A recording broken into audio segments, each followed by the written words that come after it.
கடகராசி அன்பர்களே, புனர்பூச நட்சத்திரத்துல 4ஆம் பாதம், பூச நட்சத்திரத்துல 4 பாதங்களும், ஆயில்ய நட்சத்திரத்துல 4 பாதங்களும் கொண்ட உங்களுக்கு சில நேரங்கள்ல நம்ம பண்ணக்கூடிய காரியங்கள் நம்மளுக்கே சில அதிசயத்தை கொடுக்கிறதா இருந்துன்னு இருக்கும். ஆஹா, இவ்வளவு வேலையை நம்ம ஒன்னா சேர்ந்து முடிச்சுட்டோமே அப்படின்னு மன சந்தோஷத்தை கொடுக்கும். சில நேரங்கள்ல இவ்வளவு அற்புதமா செய்யக்கூடிய நம்மளுக்கு ஏன் பெரிய ரெகக்னேஷன் இல்லைன்னு சொல்லிட்டு மனக்கவலையும் படுறதா இருக்கும். வண்டி வாகனத்துல போறவங்க உங்களுக்கு உண்டான உரிமையான விஷயமான ஆர்சி, இன்சூரன்ஸ் இது போன்ற நிறைய விஷயங்கள் எடுத்து வச்சுக்கிறது நல்லது.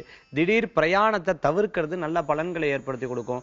புனர்பூச நட்சத்திரத்தில் இருக்கிறவங்களுக்கு திருமண காரியங்கள் கூடி வரும். புதிய ஒப்பந்தங்கள்ல கையெழுத்திடக்கூடிய வாய்ப்புகள் பெற முடியும் சொல்லலாம். பூச நட்சத்திரத்தில் இருக்கிறவங்க தொழில் முறை நல்ல முன்னேற்றங்கள் நடக்கிறது. புதிய வேலை வாய்ப்பு கைகூடக்கூடிய தினமாக இன்றைய தினம் உண்டு. இன்றைய தினத்துல புதிய புதிய நிகழ்ச்சிகள்ல கலந்து நீங்க பேசக்கூடிய விஷயம் அவங்களுக்கு ரொம்ப ஆர்வத்தையும் மன திருப்தியும் தரும் சொல்லலாம். ஆயில்ய நட்சத்திரத்துல பிறந்த உங்களுக்கு உங்களுடைய பேச்சு ஆற்றங்கள் வெளிநாடு போற அளவுக்கு ஏற்படுத்தி கொடுக்கும்னு சொல்ல முடியும். இன்றைய தினத்துல உங்களுக்கு அதிர்ஷ்டம் தரக்கூடிய எண் 3, நிறம் மஞ்சள். வழிபாட்டுக்குண்டான தெய்வம் பழனி முருகர் வழிபாடு உன்னத பலன்களை தரும் வழிபாடு.